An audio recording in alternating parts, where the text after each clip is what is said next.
Hello बच्चों, नमस्ते बच्चों। और माइनर स्टडी में आप लोग का बहुत बहुत स्वागत है। इसी तरह से इसको सब्सक्राइब करें, लाइक करें और शेयर करें, और अपने जो दोस्तों, फ्रेंड्स और रिलेटिव्स हैं, जो भी आपके जो साथी है, सहपाठी है, उसमें जो कि इसको शेयर करें। तो hello students, good morning, good evening, good afternoon and जो भी हो सभी, और आप लोग का बहुत बहुत स्वागत है।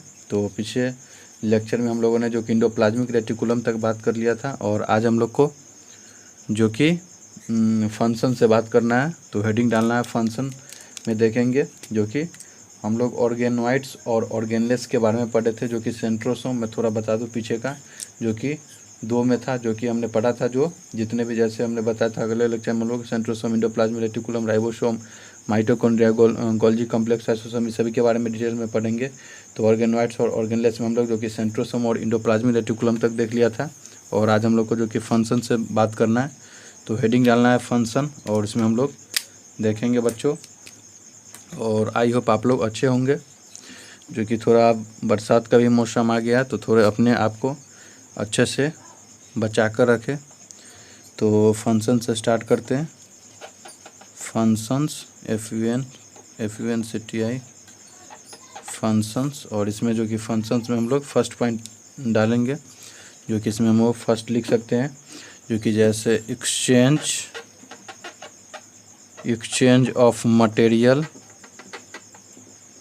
जो भी सब्सटेंस या मटेरियल हो गया जो उसको एक्सचेंज होता है किसके बीच में, ये बिटवीन है, जो कि न्यूक्लियस एंड साइटोप्लाज्मिक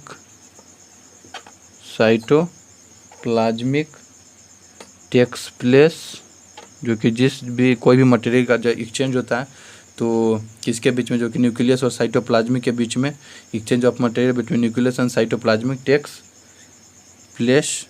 तो जो एक्सचेंज होता है तो उसमें जैसे हमने बताया था, जैसे ये हमारा सेल हो गया और इसमें जो कि न्यूक्लियस हो गया, जो भी एक्सचेंज मटेरियल होगा, जो कि लिखा हुआ है exchange of material between nucleus and cytoplasm, जो कि न्यूक्लियस और साइटोप्लाज्म के बीच में जो मटेरियल का एक्सचेंज होगा वो टेक्स प्लेस करेगा इसमें फंक्शंस में। और जो कि ये, और जो कि सेकेंड पॉइंट हम लोग लिखेंगे, जो कि it also helps in exchange, it also helps in exchange of materials between किसके बीच में, जो कि cytoplasm and outside the cell and outside the cell. ये, और जो कि जो ये सब इंडोप्लाज्मिक रेटिकुलम का जो फंक्शन हो गया, और इसमें हम लोग जो इंडोप्लाज्मिक रेटिकुलम है उसको क्या जो फंक्शन करता है उसके बारे में, तो ये सेकेंड पॉइंट था। थर्ड देख सकते हैं, जो कि इसमें सेकेंड में इट आल्सो, जो कि ये मदद करता है किसी एक्सचेंज, जो कि मटेरियल बिटवीन, जो कि साइटोप्लाज्म जैसे हमने बताया था, और आउटसाइड द सेल, जैसे ये मैं यहाँ पे बता ही दे रहा हूँ, जैसे ये, और ये न्यूक्लियस था। तो फर्स्ट पॉइंट देख, और यहाँ पे लिखा हुआ जो कि exchange of material between cytoplasm, और जो कि ये आउटसाइड हो गया, ये आउटसाइड और ये इनसाइड, तो ये साइटोप्लाज्म है, तो इसके बीच में जो एक्सचेंज होता है ये सेकेंड पॉइंट है। तो ये लिखा हुआ है जो कि आउटसाइड द सेल, और इसमें हम लोग थर्ड पॉइंट लिख सकते हैं, जो कि इट टेक्स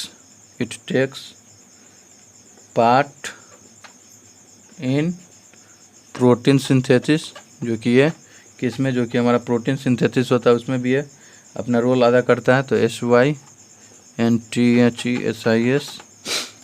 और जो कि फोर्थ पॉइंट हम लोग लिख सकते हैं, 1 2 3 हो गया। तो फोर्थ में हम लोग जैसे it helps in fat metabolism and in many other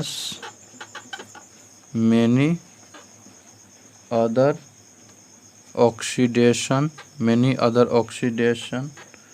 process, PRO process में भी ये अपना रोल निभाता है। और जो कि फोर्थ हम लोग लिख सकते हैं, जो कि इट फॉर्म्स क्या बनाता है, इट फॉर्म्स एन इम्पोर्टेंट ऑर्गेनलेस, एक बहुत ही महत्वपूर्ण ऑर्गेनलेस बनाता है, जो कि हमारा जो इंडोप्लाज्मिक रेटिकुलम है वो, तो ऑर्गेनले फॉर ट्रांसपोर्ट सब्सटेंसेस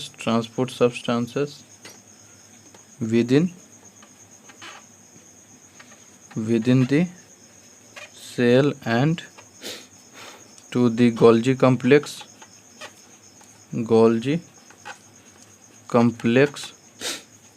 और जो कि फंक्शन अब हम लोग जो कि अगला देखेंगे किसके बारे में, राइबोसोम के बारे में बात करेंगे। राइबोसोम में तो इसमें हम लोग राइबोसोम में जो कि फर्स्ट लिख सकते हैं, जैसे इट इज फाउंड, जो कि कहाँ पाया जाता है, ऑन दी, जो हमारा राइबोसोम है वो इंडोप्लाज्मिक रेटिकुलम में ही पाया जाता है। तो फाउंड इन इंडोप्लाज्मिक रेटिकुलम और स्कैटर्ड इंडोप्लाज्मिक रेटिकुलम और स्कैटर्ड इन दी, जो कि बिखरा हुआ रहता है किसमें, जो कि साइटोप्लाज्म में। आगे हम लोग इसका भी डायग्राम देखेंगे, अगर होगा इसमें आप लोग को पढ़ना तो मैं बता दूंगा। और सेकेंड पॉइंट लिख सकते हैं, जो कि दिस वैरी फ्रॉम, ये किसे, जो कि 150 to 200 एंगस्ट्रोम, जो कि वैरी करता है, एंड आर, और किससे बना हुआ था, मेड अप ऑफ, मैं यही लिख दे रहा हूँ आगे, जो कि न्यूक्लियो प्रोटीन से बना होता है, न्यूक्लियो प्रोटीन, ये साथ में ही आ जाएगा, न्यूक्लियो प्रोटीन। और अगला पॉइंट हम लोग जो कि यहीं एक और हो जाएगा आप लोग को, तो एक और पॉइंट जो कि नेक्स्ट हम लोग यहाँ लिख सकते हैं, जो कि ये हो गया न्यूक्लियर प्रोटीन। और आगे हम लोग जो कि when found in group called as, और ये जब ग्रुप में पाया जाता है इसको हम लोग पॉलीजोम और पॉलीराइबोसोम भी बोलते हैं। पॉली ये लिख दे रहा हूँ, राइबोसोम ग्रामेटिकली जो कि यहाँ नहीं होगा, केवल ग्रामेटिकली ये हाइफन यहाँ दिखाया जाता है। तो राइबोसोम, पॉलीराइबोसोम हो गया। और जो कि पॉलीसोम और जो ये ग्रुप में पाया जाता है इसको हम लोग पॉलीजोम बोलते हैं या पॉलीराइबोसोम नाम देते हैं। तो ये, और आगे हम लोग इसी में जो कि राइबोसोम में अगला पॉइंट लिखते हैं।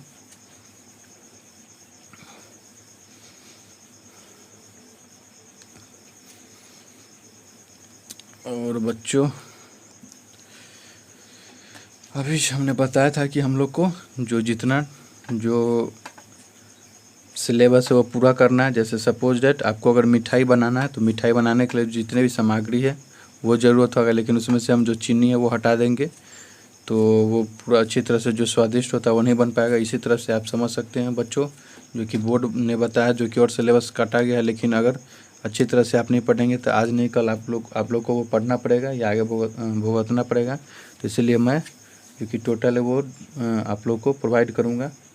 और इसी में जो कि राइबोसोम में हम लोग देख रहे थे, जो कि आगे का पॉइंट लिख सकते हैं, जो कि पॉलीजोम आर कनेक्टेड, जो कि कनेक्ट होता है किससे, पॉलीजोम आर कनेक्टेड बाय, जो कि पॉलीजोम होता है वो कनेक्ट होता है इसकी जो फाइन थ्रेड्स होता है, फाइन थ्रेड्स विच आर, जो कि कौन, mRNA होता है। और अगला लिख सकते हैं जो कि इन मैमल्स या ममेलियन,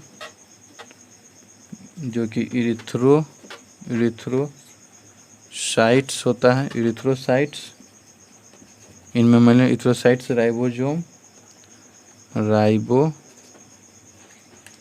राइबोसोम्स आर एब्सेंट होता है, जो कि मैमेलियन हो गया, उसमें इथेरोसाइट राइबोसोम होता है वो एब्सेंट होता है। ये बहुत इम्पोर्टेंट है, आप इसको मार्क कर सकते हैं। और आगे हो जाएगा जो कि जनरली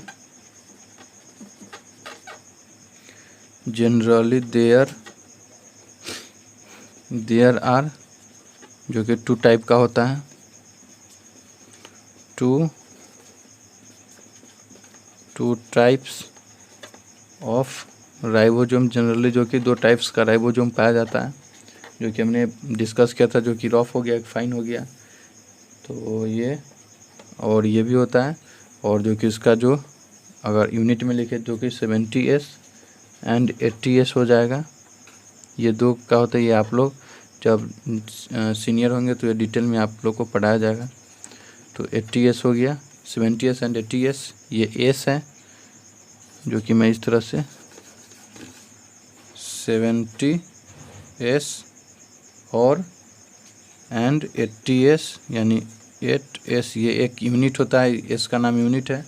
तो ये जब आप लोग सीनियर होंगे तो देखेंगे। और इसका जो हम लोग फंक्शन देखेंगे, तो अगला हेडिंग डाल लेते हैं जो कि फंक्शंस। और फंक्शंस में हम लोग लिख सकते हैं जो कि फंक्शंस में फर्स्ट वन जो कि ribosome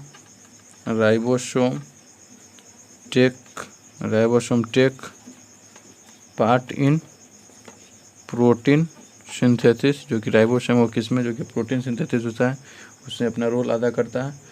SYN synthesis, protein synthesis. और आगे हम लोग जो कि नेक्स्ट लिख सकते हैं राइब फंक्शंस में, जो कि सेकेंड हम लोग जो कि it acts as a template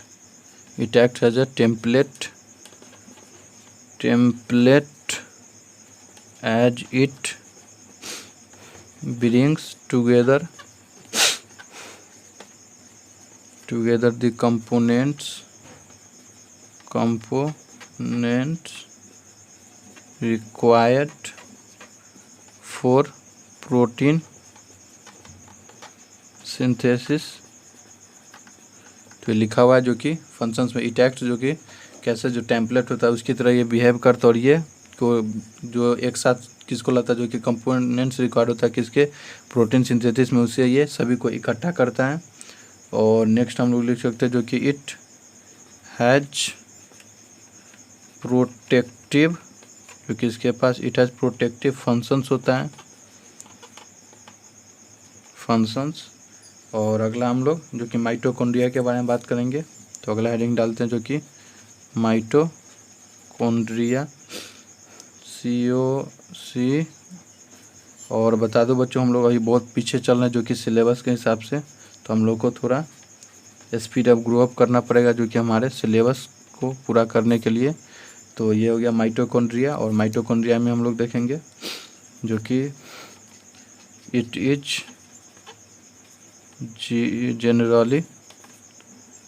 generally called the power. Mitochondria को जनरली हम लोग पावर हाउस बोलते हैं of the cell, power house of the cell. और आगे हम लोग जो कि इट वाज फर्स्ट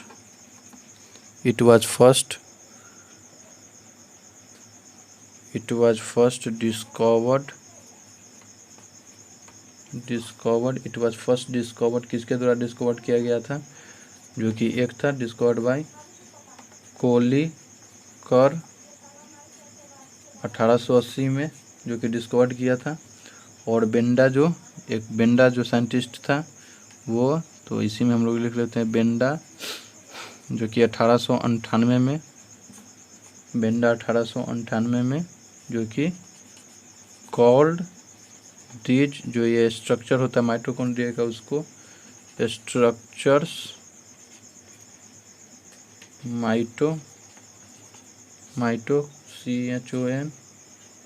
माइटोकॉन्ड्रिया। तो जो ये लिखा है जनरली, इसको हम लोग जनरली जो पावर हाउस के नाम से जाना जाता है माइटोकॉन्ड्रिया, ये भी पूछ सकता है जो कि माइटोकॉन्ड्रिया इज नोन एज।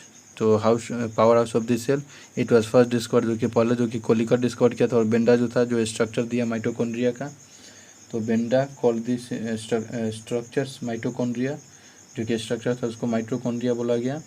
और आगे हम लोग लिखेंगे, जो कि अगले पॉइंट में लिख लेते हैं, जो कि आप लोग को दिखेगा नहीं इसलिए। तो आगे हम लोग देख लेते हैं। तो यहाँ तक हमने देख लिया। अब नेक्स्ट पॉइंट हम लोग इसमें लिख सकते हैं। तो माइटोकॉन्ड्रिया जो कि power house of the cell बोला जाता है, power house of the cell. और जो कि एक साइंटिस्ट था जो कोलिकर और बेंडा, तो वो डिस्कवर किया था। और नेक्स्ट पॉइंट हम लोग इसमें लिखेंगे, जो कि the average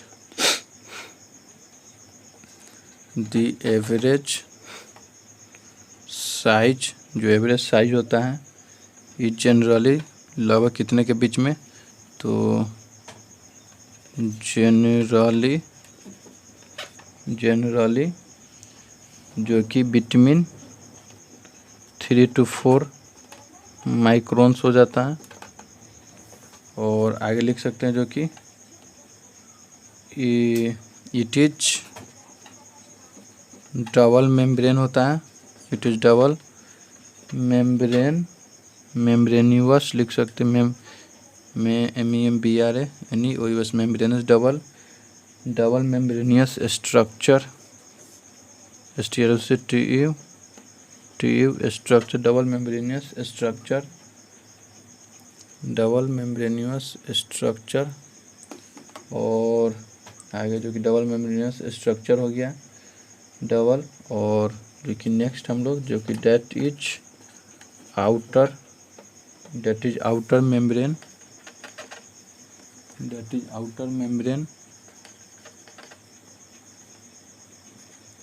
outer membrane, that is outer membrane and inner membrane,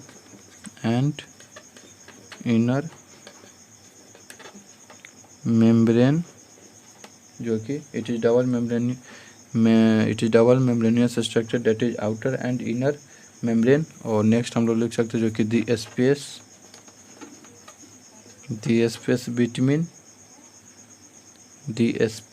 between the two membrane, क्योंकि दो को बीच में जो स्पेस होता है उसको हम लोग, तो the space between two membrane is called, उसको हम लोग क्या बोलते हैं, इज कॉल्ड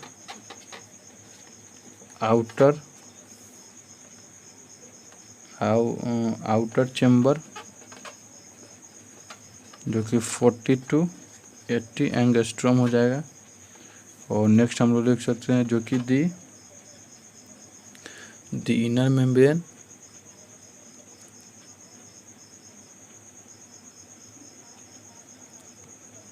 थोड़ा कैमरा में प्रॉब्लम आ गया बच्चों, तो वो थोड़ा जो कि चलो हम लोग बात करते हैं काम की। 40 to 80 एंगस्ट्रॉम हो गया। और नेक्स्ट जो कि दो हो जाएगा, नेक्स्ट हमने the inner membrane is called, जो कि इनर मेम्ब्रेन होता है उसको हम लोग क्या बोलते हैं, जो कि the inner membrane is thrown outer, और the inner membrane is thrown into, जो इनर मेम्ब्रेन होता है वो किसके जो शेप, यानी many finger FIN finger like structure की होता है, फिंगर लाइक प्रोजेक्शन कॉल्ड, उसको हम लोग क्रिस्टी नाम देते हैं, क्रिस्टी। और आगे लिख सकते हैं, जो कि ये जैसे ये बोला गया था, सपोज ये हमारा, और इस तरह से जो फिंगर लाइक, जो जैसे ये हाथ होता है इस तरह से, तो इस तरह से जो कि स्ट्रक्चर होगा, यानी ये भी थोड़ा जैसे इस तरह से जो कि ये, तो the inner membrane is thrown into, जो किस तरह से बनाया गया था, या जो कि फेंका गया रहता है किस तरह से, जो कि जैसे हमने हाथ फिंगर फेंक दिया, तो उसी तरह से जो मैंने फिंगर लाइक प्रोजेक्शन, उसको क्रिस्टी बोलते हैं। ये आगे हम लोग देखेंगे स्ट्रक्चर ऑफ माइटोकॉन्ड्रिया में। तो ये था माइटोकॉन्ड्रिया, और माइटोकॉन्ड्रिया में ये हम लोग यहाँ, तो इसको हम लोग क्रिस्टी बोल दिया। और जो कि द स्पेस नेक्स्ट लिख सकते हैं, the space the space inside the, जो क्रिस्टी के अंदर जो स्पेस होता है उसको, the space inside the cristae, उसको हम लोग क्या बोलते हैं, इट्स कॉल्ड इंटर क्रिस्टी। और inter cristae space on the inner side of the inner membrane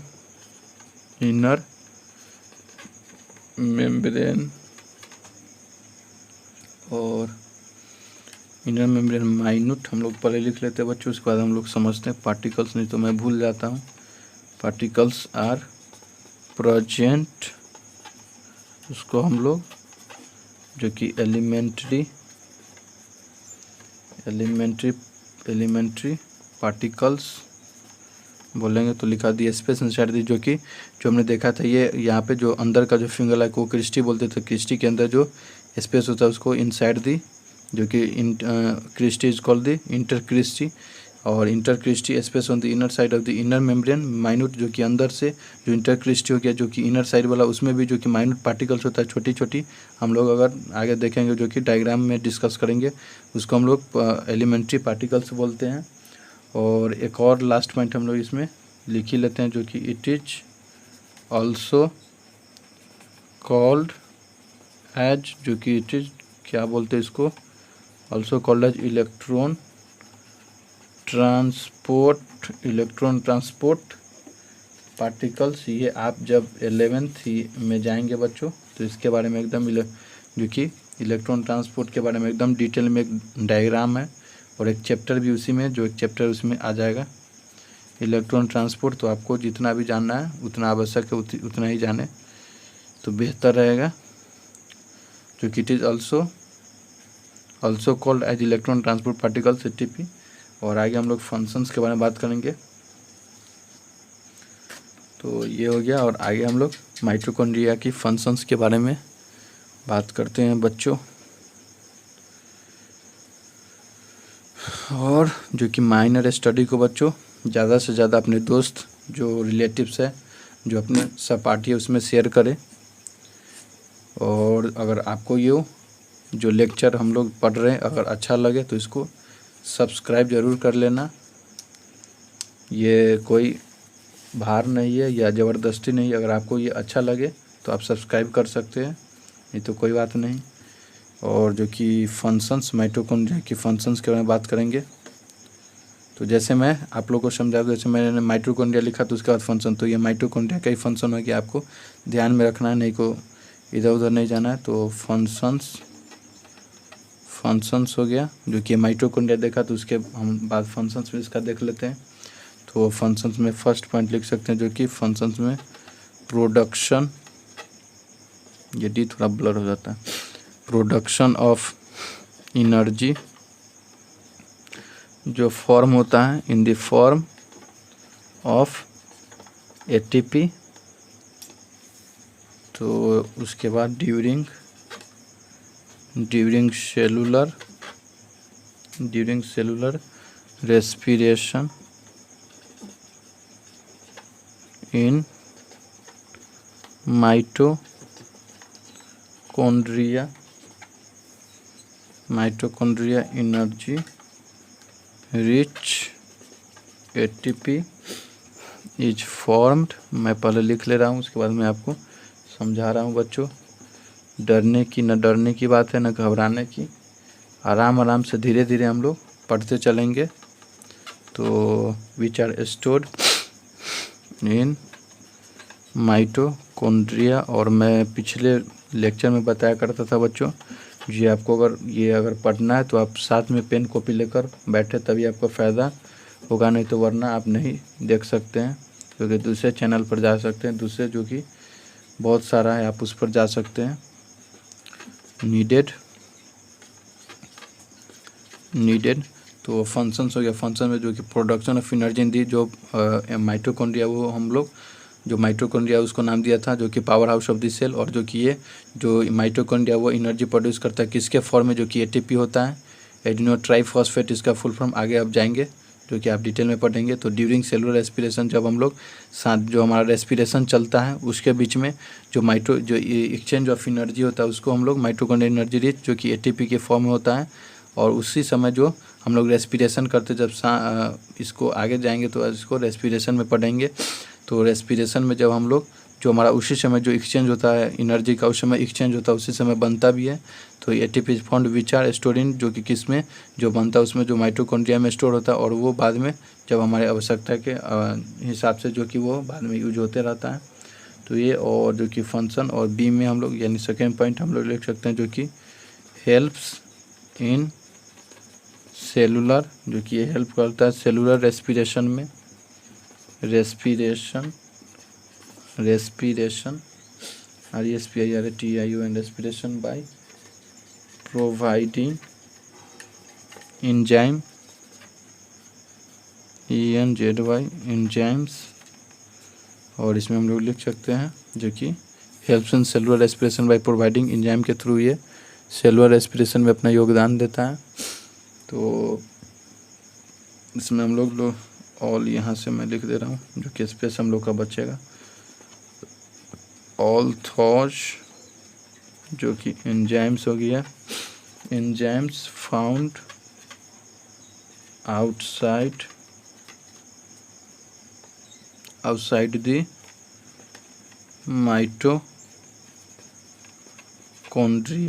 mitochondria for glycolysis but for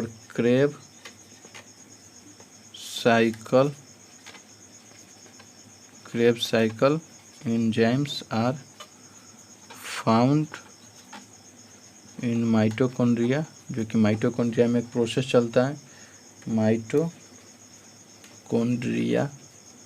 mitochondria. तो जो कि जो एंजाइम होता है वो आउटसाइड माइटोकॉन्ड्रिया के बाहर आता है, जिससे ग्लाइकोसिस होता है, फॉर ग्लाइकोसिस के कारण।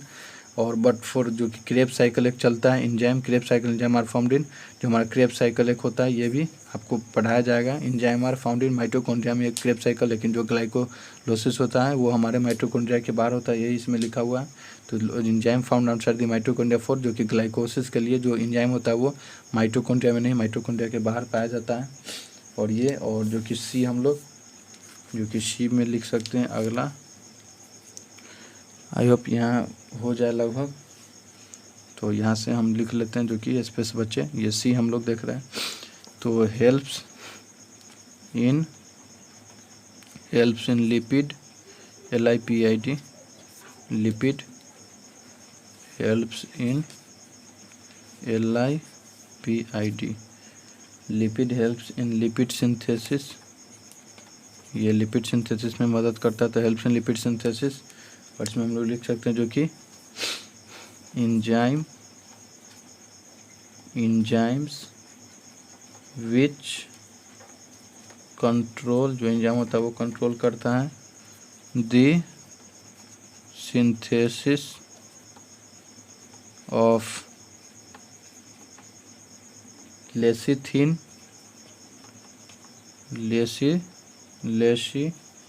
ये सब थोड़ा मैं डिटेल में आप लोगों को पढ़ाया जा रहा है। लेसिथिन, ग्लाइसेरोल एंड नाइट्रोजन,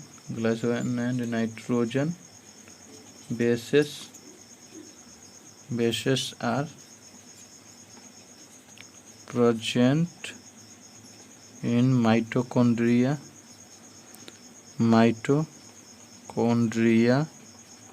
तो ये हेल्प्स इन जो कि lipid synthesis, helps in lipid synthesis. तो enzymes which are control the synthesis of lecithin, जो एंजाइम होता है वो कंट्रोल करता है जो सिंथेसिस होता है लेसिथिन में, लेसिथिन का।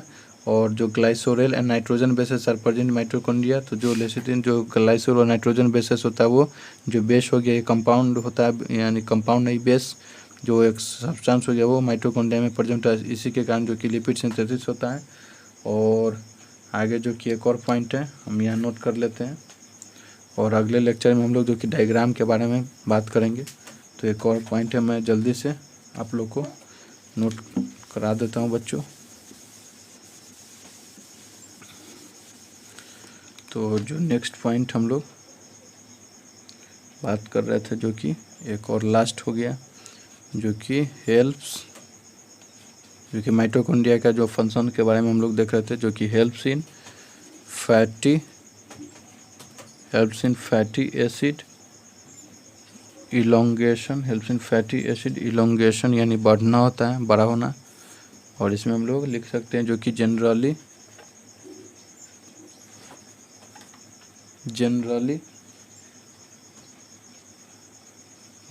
इसमें हम लोग जो जनरली हो गया, जैसे जनरली इन सेम मैमेलियन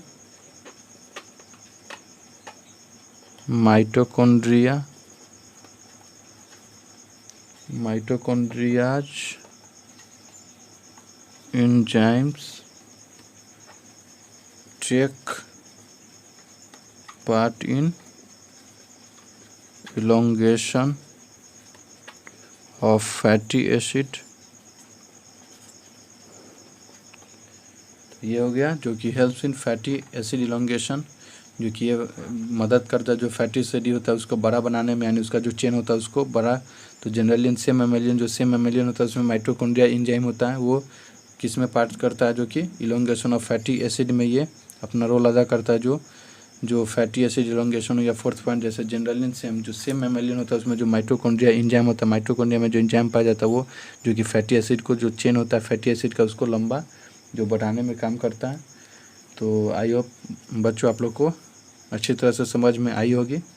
और अगले लेक्चर में हम लोग जो कि इसका डायग्राम के बारे में बात करेंगे, स्ट्रक्चर ऑफ माइटोकॉन्ड्रिया, और उसके बाद अगले जो गोल्गी कॉम्प्लेक्स आगे का हेडिंग देखेंगे। तो हाँ, अगर आपको ये लेक्चर पसंद आया हो बच्चों, तो अपने रिलेटिव्स, फ्रेंड्स और जो भी दोस्त हैं इसको शेयर करें और लाइक करना ना भूलें। और अगर आपको कोई भी प्रॉब्लम है इससे रिलेटेड तो आप नीचे कमेंट सेक्शन में डाल सकते हैं। और आगे जो बता दूं, और जो अगर आपको आगे का इसी तरह से लगातार लेक्चर चाहिए तो जो नोटिफिकेशन है जो बेल की तरह सेप होगा, वो जो जो माइनर स्टडी का, उसको आप क्लिक कर ले, जो कि आपको इसी से आगे का लेक्चर मिलता रहेगा।